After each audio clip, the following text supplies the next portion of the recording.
back to News Geelong. We commence sport here this Friday evening at the Godfrey Street Reserve, and we're going to catch up with the new Thompson Footy Club senior coach, Stuart Jones. Congratulations on the appointment. Obviously, it's come as a shock, just based on the timing.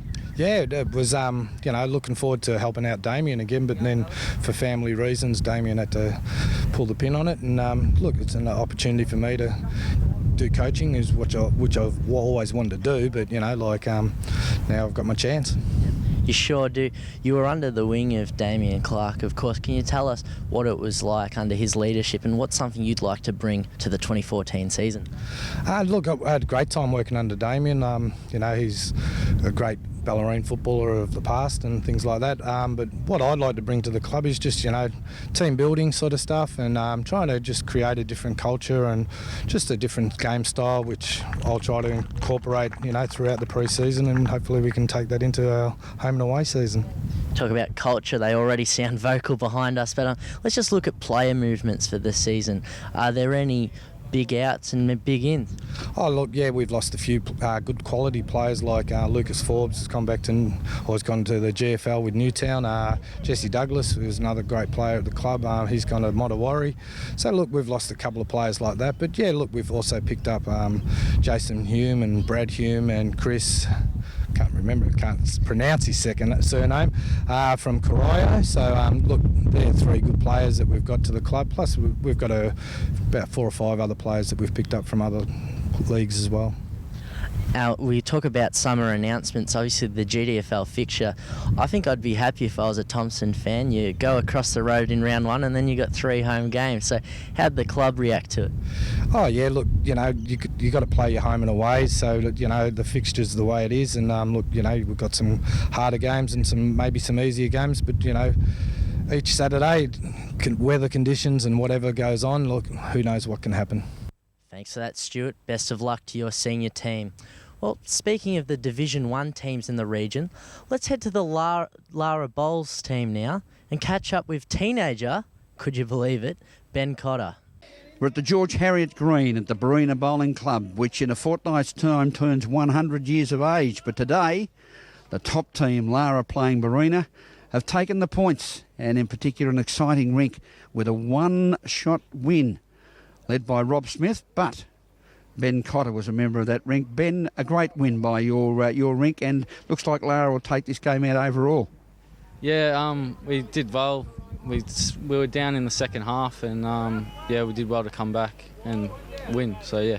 It was an unusual game in that sense, as you say. It was like a game of football played in 2 halves. The first half, Barina came out on top. You go to the break, and you found a second win, and Lara came out and took it all before them. Yeah, we've been doing it all year pretty much. So we did really well. What do you put that down to? As far as is it the application? Is it the challenge? What is it that drives you in that second half? Because you are a very, very strongly driven team all over. Yeah, I think everyone likes the challenge because everyone is a good bowler in the side, and everyone loves playing under the pressure and everything. Yeah. And in that last end of your rink, you were Barina were holding 2. You were down, but Lara were 2 up on that last end, and then all of a sudden the skipper come to the forefront, the old birthday boy from a couple of months ago, Rob Smith, and won the shot. So a great ball. Yeah, it was a great ball. We needed it to win the game, and he played it perfectly. Yeah, couldn't have been any better. And he's got that very unusual action, hasn't he? Yeah, he's never changed it, but it works. So yeah. Ben, you've been playing pennant bowls now for about 8 years. Yeah, started when I was about 8. Yeah. And you've really gone on, and at the moment you're a member of the Geelong Giants under-18 representative team. Congratulations. Yeah, thanks. We've been playing in that side for a while now, and yeah, we're going well. A lot of young people in it now as well. And a big challenge coming up against Ballarat in the under-18 competition. Yeah, they're a good side as well, and hopefully we can beat them. They're a good side. And you've also been representing the Big V, Victoria, and so bowls has really been a chosen sport for you and a good choice. Yeah, I love bowls, and I love playing it, and especially all the people that I play it with. Yeah. What shows you to get involved? I just like playing and watch my dad play, and yeah, just love playing with everyone at the club. We remember a couple of years ago down at Torquay, you were playing with your father. Samantha Shanahan was on another ring. Tommy Seddon was on another ring. They've been great people around the Lawrence Bowls Club. Yeah, it's really good to have people like that around the club. You can look up to them, and yeah, it's good. And leading the ladder at the present time with the big chance of going back into Premier League. That is obviously taking the premiership out in Division 1. Obviously getting back in the Premier League is a number one objective. Yeah, hopefully we can do it. We've played well all year, and we just got to do it come finals. And what's been the secret of, you believe, the overall success of the team so far this year? Well, everyone gets along, and everyone is a really good bowler, and yeah, it works. And finally, the brand new facilities out at the Lara Bowling Club. We were out there about a month ago. Magnificent new conditions. How are you enjoying the new surface out there, the old Tiger Turf, or the new Tiger Turf as it is, at Lara, in a magnificent new facility you have? Yeah, it's really good. The club's really good, and yeah, everyone loves it out there. Yeah. And the surface, how do you find that to bowl on compared to other synthetics in the grass? It's really good. It's really consistent, and yeah, it's really good to bowl on. Ben, thanks for time, and I'm sure that you will continue to succeed in the great game of bowls, and all the best for not only Lara but the Geelong Under-18 Giants in their continued quest. Well done. Ben Cotter from the Lara Bowling Club. Thanks. Thanks for that, Ben. And didn't that Barina Bowls Club look sensational? A Big 8 race card highlighted the meeting here at Geelong on Wednesday afternoon in perfect summer conditions. And in the opening event, the Darren Weir stable juggernaut just continued on and on, when the $1.64 favourite Sir Dillon prevailed over the testing staying distance in the opening event.